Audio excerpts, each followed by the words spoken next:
Olá de volta, pessoal. Vamos dar sequência ao nosso assunto de raiz de equações. Na aula passada a gente viu o método da bisseção, primeiro método, né, para a gente aproximar raízes, método numérico. Hoje a gente vai ver o método da falsa posição, tá?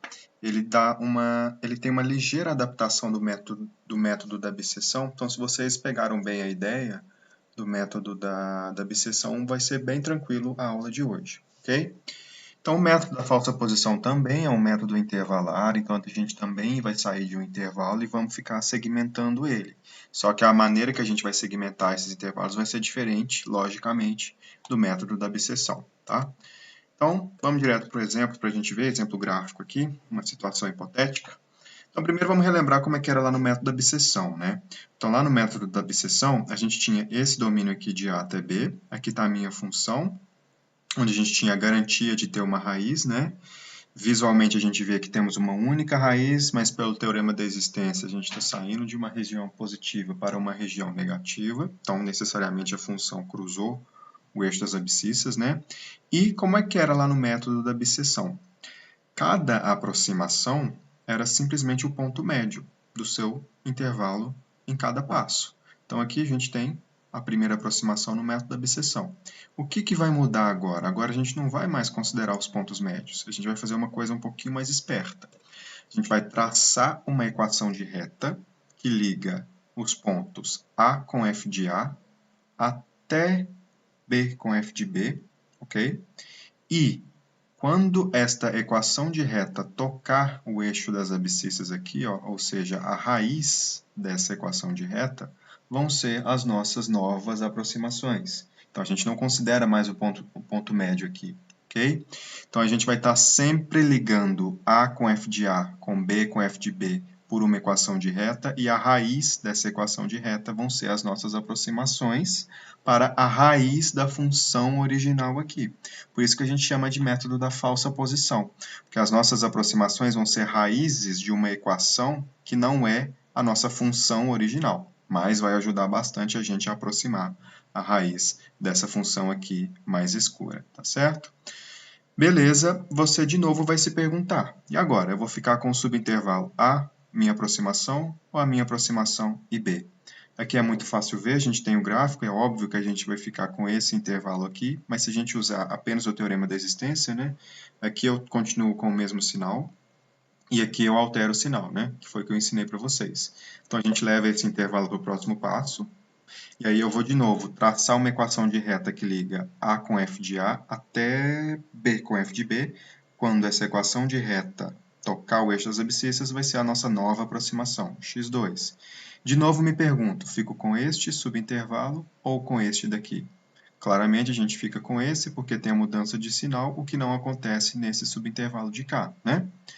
Beleza, vamos finalizar com uma última iteração. Então, de novo, liguei A com f de A até B com f de B, gerou o nosso x3, que é quando essa equação de reta tocou aqui o eixo das abscissas, e agora vamos assumir que a gente atingiu algum critério de parada e praticamente cravamos a raiz original, né, da nossa função aqui atrás, está bem em cima da raiz, a gente mal consegue ver ela aqui, e vamos encerrar esse nosso algoritmo como sendo o x3 a nossa aproximação final.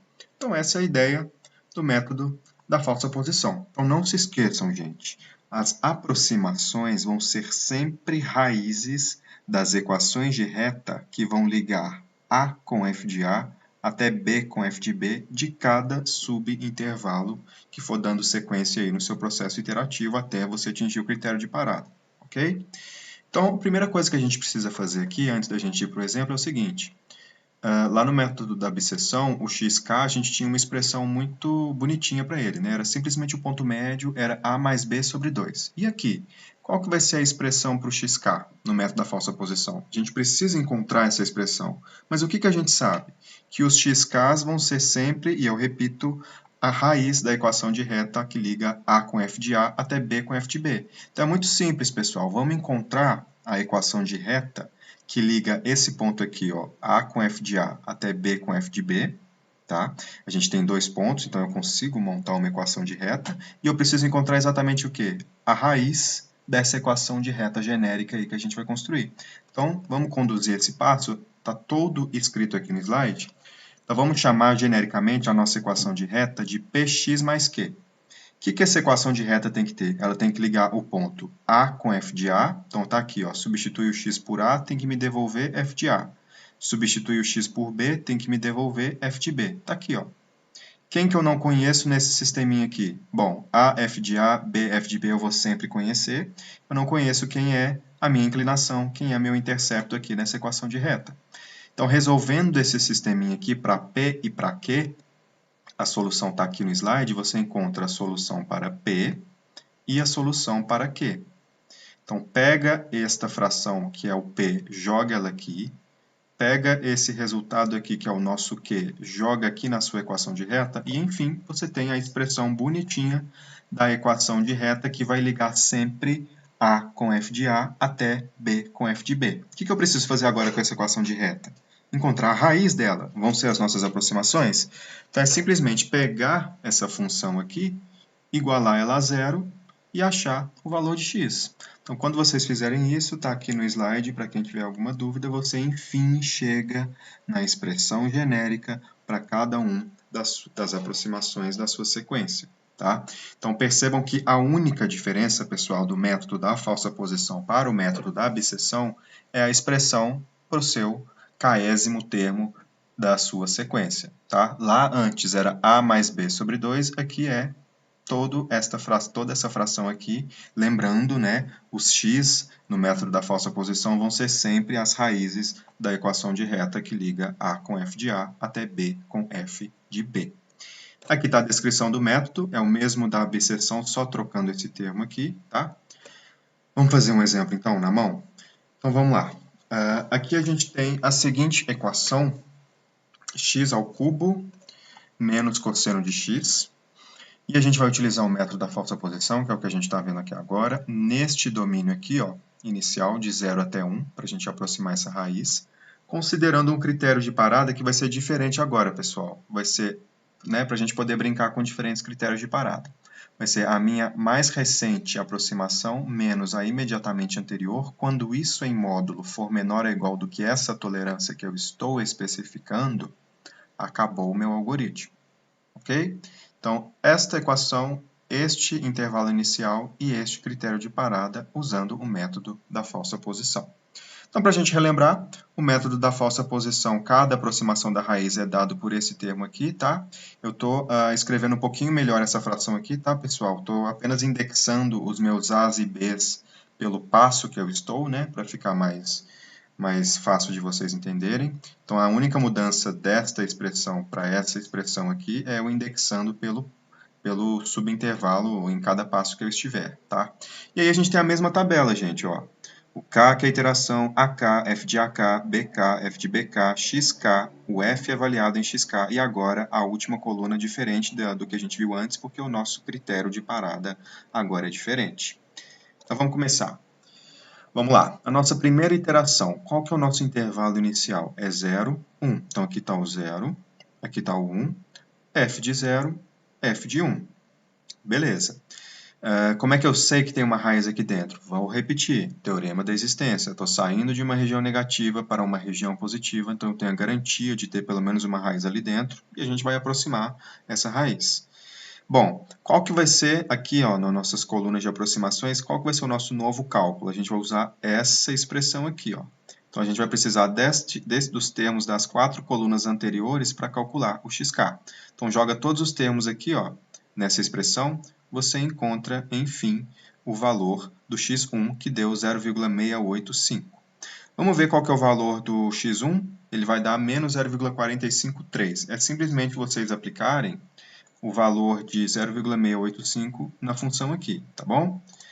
Bom, já estou trazendo aqui o desenho para a gente se guiar. Vamos dando andamento aqui. Eu preciso calcular o critério de parada, gente, nesse primeiro passo? Não. Por quê? Eu não tenho x anterior.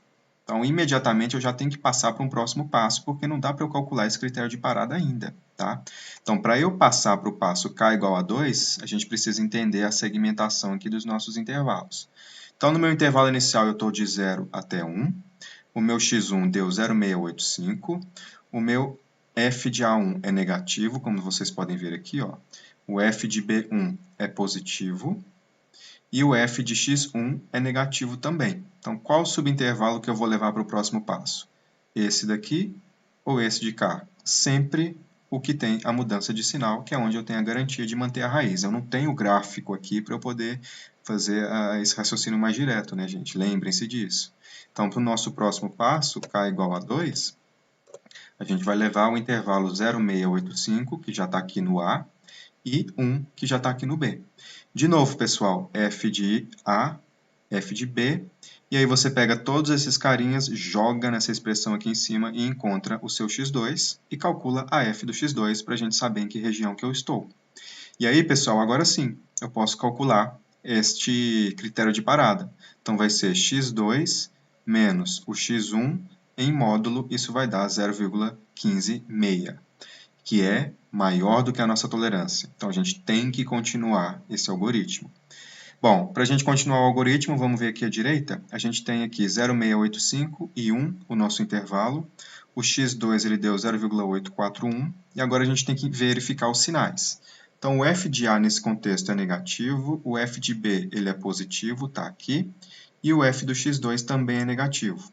Então, eu vou levar para o meu passo k igual a 3, este ou este intervalo. Sempre o que tem a mudança de sinal. Portanto, no nosso passo k igual a 3, o nosso intervalo vai ser 0,841 até 1, f do A, f do B. De novo, gente, calcula o valor do x jogando todos esses termos nessa expressão aqui.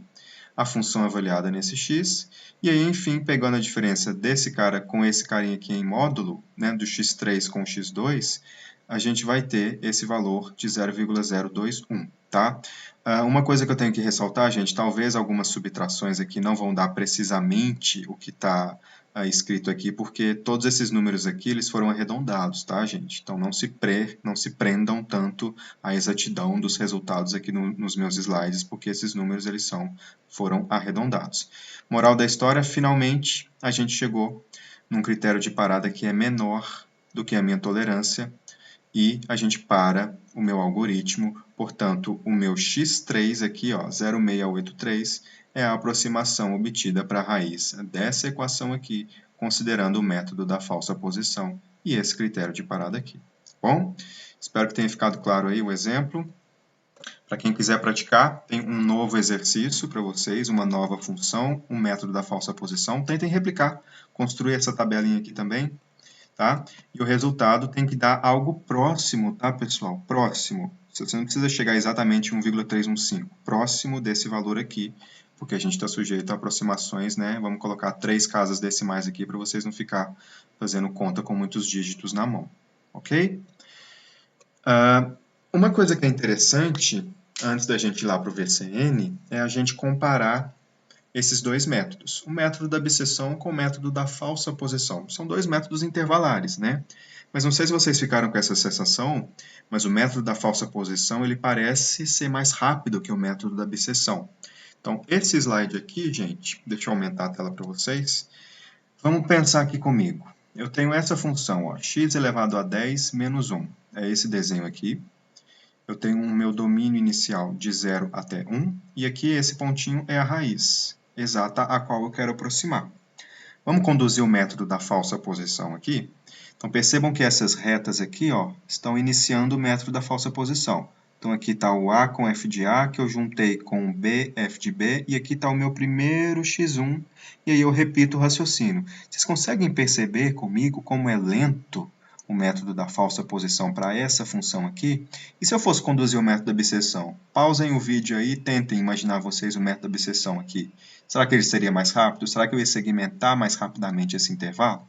Né? Moral da história, às vezes nem sempre o método da falsa posição vai ser tão rápido quanto o método da abscissão, mas de uma maneira geral, gente, isso eu posso estar na literatura, enfim, é provado matematicamente, o método da falsa posição ele tende a ser mais rápido do que o método da abscissão, ok? Bom, vamos lá para o VCN então, gente. Então, vamos retornar para aquele caso da velocidade para cima de um foguete. Lembram-se da aula passada. Na aula passada, a gente aplicou a bisseção. Se não me engano, a gente precisou de 37 iterações para a gente convergir, né, para a gente atingir o critério de parada. E Agora vamos ver o que vai acontecer com o método da falsa posição. Então, ajuste de curvas, perdão, cálculo de raízes, já estou querendo adiantar o conteúdo, né? Não, a gente ainda não chegou aqui. Cálculo de raízes, método das cordas, tá, gente? No VCN, o método da falsa posição se chama método das cordas. Clica nele. Bom, mesma interface, tá? Que a gente já está habituado.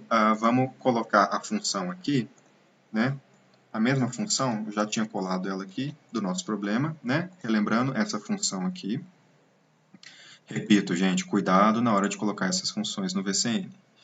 Vamos manter o mesmo intervalo de antes, era 10 e 50, e vamos manter também a mesma precisão, 0,00,0001, 2, 3, 4, 5, 6, 7, 8, tá? E vamos rodar então? Deixa eu ver se eu esqueci alguma coisa. Aqui, ó, critério de parada, a gente vai manter o mesmo do método da bisseção que a gente utilizou na aula passada para esse problema, ok? Para a gente poder manter a comparabilidade. Então, executando. Bom, demorou bastante também. A gente precisou de 32 iterações, tá aqui.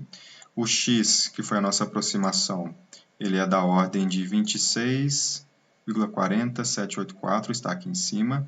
E o primeiro erro menor do que a minha tolerância está aqui e também aqui em cima foi da ordem de 4,74 vezes 10 a menos 9.